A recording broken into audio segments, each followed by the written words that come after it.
오늘 우리에게 주신 하나님의 말씀은 호세아 12장 1절에서 14절까지 말씀입니다.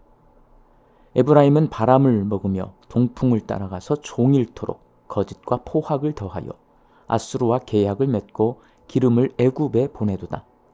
여호와께서 유다와 논쟁하시고 야곱을 그 행실대로 벌하시며 그의 행위대로 그에게 보응하시리라.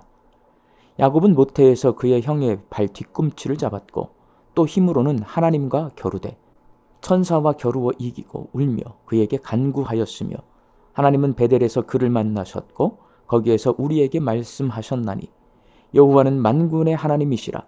여호와는 그를 기억하게 하는 이름이니라. 그런즉 너희 하나님께로 돌아와서 인애와 정의를 지키며 항상 너희 하나님을 바랄지니라. 그는 상인이라 손에 거짓 저울을 가지고 속이기를 좋아하는도다.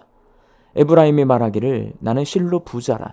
내가 재물을 얻었는데 내가 수고한 모든 것 중에서 죄라 할 만한 불의를 내게서 찾아낼 자 없으리라 하거니와 네가 애굽 땅에 있을 때부터 나는 내 하나님 여호와니라. 내가 너로 다시 장막에 거주하게 하기를 명절날에 하던 것 같게 하리라. 내가 여러 선지자에게 말하였고 이상을 많이 보였으며 선지자를 통하여 비유를 베풀었노라. 길르앗은 불의한 것이냐? 과연 그러하다. 그들은 거짓되도다. 길갈에서는 무리가 숫송아지로 제사를 드리며 그 제단은 바디랑에 쌓인 돌무더기 같도다. 야곱이 아람의 들로 도망하였으며 이스라엘이 아내를 얻기 위하여 사람을 섬기며 아내를 얻기 위하여 양을 쳤고 여호와께서는 한 선지자로 이스라엘을 애굽에서 인도하여 내셨고 이스라엘이 한 선지자로 보호받았거늘 에브라임이 경노하게 함이 극심하였으니 그의 주께서 그의 피로 그의 위에 머물러 있게 하시며 그의 수치를 그에게 돌리시리라. 아멘. 오늘 본문 1절 말씀은 에브라임은 바람을 먹으며 동풍을 따라간다 라는 말로 시작하고 있습니다. 동풍은 동쪽에서 불어오는 바람입니다. 이스라엘이 동쪽에서 불어오는 바람을 먹는다는 이 말은 동쪽에 있는 아수르를 의지하고 그들에게 물들어간다는 말이고 동쪽에서 불어 서쪽으로 가는 동풍을 따라간다는 말은 서쪽에 있는 애굽을 의지하고 애굽을 닮아간다는 말입니다. 본문 1절 하반절 말씀입니다. 종일토록 거짓과 포학을 더하여 아수르와 계약을 맺고 기름을 애굽에 보내도다. 이스라엘이 아수르와 애굽을 닮아가는 결과가 바로 거짓과 포학입니다. 오늘 본문 7절 말씀입니다. 그는 상인이라 손에 거짓 저울을 가지고 속이기를 좋아하는도다. 원래 유목민족이었던 이스라엘 백성이 거짓 저울을 가지고 소고기 500g을 600g이라고 속여서 팔자 물건 사는 사람이 항의하니까 너 한 대 맞고 가져갈래? 그냥 가져갈래? 라고 협박하며 속여 파는 포악한 장사꾼이 되고 말았습니다. 호세아 선지자는 이렇게 하나님을 버리고 아수르와 애굽을 의지해서 거짓과 포악을 일삼은 이스라엘 향해 나라가 조만간 망할 것이라고 예언하지만 회개하지 않고 더 강하게 아수르와 애굽을 의지합니다. 이스라엘은 도대체 왜 이렇게 마음이 강팍해진 걸까요? 그들이 역사의식을 잃어버렸기 때문입니다. 역사의식이란 과거의 역사가 나와 관계되어 있고 내가 그 역사를 바탕으로 존재하고 있고 생각하고 있고 살아가고 있다는 의식을 말합니다. 먼저 하나님은 이스라엘이 애굽에서 종살이 하던 역사를 꺼내십니다. 본문 9절 말씀입니다. 내가 애굽 땅에 있을 때부터 나는 내 하나님 여호와니라. 이스라엘이 의지하는 애굽은 착취자이고 압제자입니다. 애굽에서 구원해 주신 분이 바로 하나님이십니다. 이 역사를 잊어버리면 내가 노력해서 자수성가한 것처럼 착각하게 됩니다. 본문 8절 말씀입니다. 에브라임이 말하기를 나는 실로 부자라. 내가 재물을 얻었는데 내가 수고한 모든 것 중에서 죄라 할 만한 불의를 내게서 찾아낼 자 없으리라 하거니와 애굽에서 노예로 살 때 이스라엘은 거지나 다름없을 만큼 가난하게 살았습니다. 그들이 지금처럼 부유하게 된 것은 모두 하나님의 은혜입니다. 역사의식을 잃어버리면 이렇게 자기 스스로 잘된 것으로 착각하게 되고 역사와 자신의 인생을 왜곡하게 됩니다. 애굽의 노예 생활을 기억해야 애굽이 착취자요 압제자라는 것을 인식하고 내가 의지할 대상이 아니라 내가 멀리할 대상임을 깨닫게 됩니다. 그리고 애굽에서 구원해 주신 하나님의 은혜를 기억하고 하나님께 감사하고 하나님을 의지할 수 있습니다. 하나님은 이스라엘 백성이 모세를 기억하게 합니다. 본문 13절 말씀입니다. 여호와께서는 한 선지자로 이스라엘을 애굽에서 인도하여 내셨고 이스라엘이 한 선지자로 보호받았거늘. 이스라엘 백성은 모세의 지도에 따라 출애굽했고 광야 생활을 한 끝에 가나안 땅에 들어갈 수 있었습니다. 그런데 지금은 하나님이 보낸 선지자들을 배척하고 선지자들의 말을 거부하는 이유는 역사의식을 잃어버렸기 때문입니다. 호세아 선지자를 하나님이 보낸 선지자로 존중하고 호세아 선지자가 들려주는 애굽에서 종살이 하던 역사를 귀담아 듣고 역사의식을 회복해야 착취자요 압지자인 애굽과 아수르를 의지하는 미련한 짓에서 벗어나 구원자이신 하나님께로 돌아올 수 있습니다. 사랑하는 광주 양림교회 성도 여러분, 역사를 잊으면 미래가 없다는 이야기를 자주 듣는데 성경도 동일한 말씀을 하십니다. 그래서 예수 믿는 성도나 교회는 역사를 기억해야 합니다.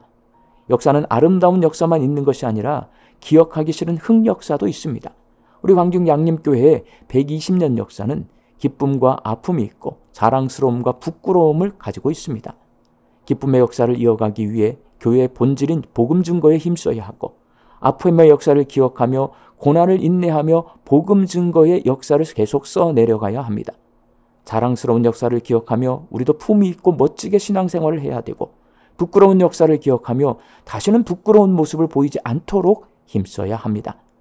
그리고 성도와 교회는 역사를 기억하며 이곳에 선교사를 보내서 양림교회를 세우시고 광주를 하나님 나라로 변화시킨 교회의 주인이신 하나님의 위대한 손길을 기억해야 하며 주인이신 하나님께서 이제 우리를 통하여 세상을 변화시킬 것임을 기대하며 하나님의 말씀에 순종하여서 시간과 재능과 물질을 바쳐 하나님께서 맡겨주신 사명을 감당해 복음의 역사를 써내려가야 합니다. 우리 광주 양림교회 성도들이 역사의식을 가지고 복음의 역사를 힘차게 써내려가시기를 예수님의 이름으로 축원합니다. 함께 기도하겠습니다. 우리 광주 양림교회와 양림교회 모든 성도는 하나님의 구원의 역사 속에 살고 있습니다.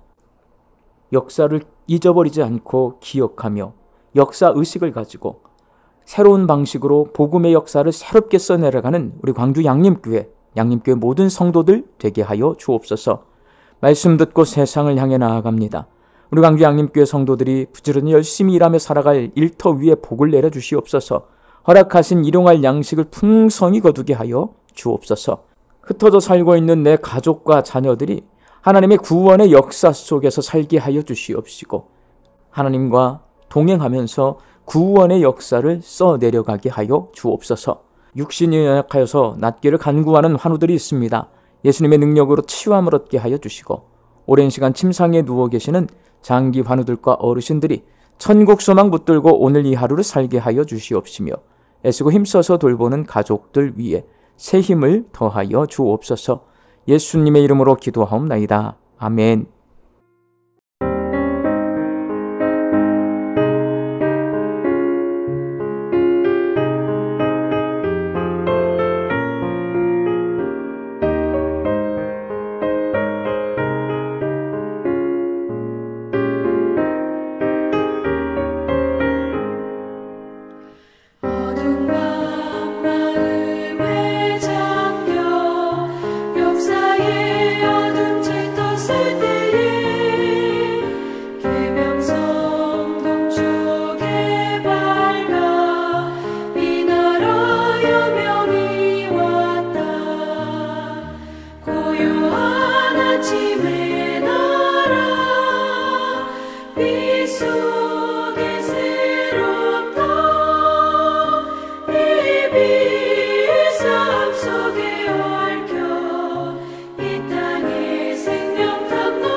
역사의 생명을 이어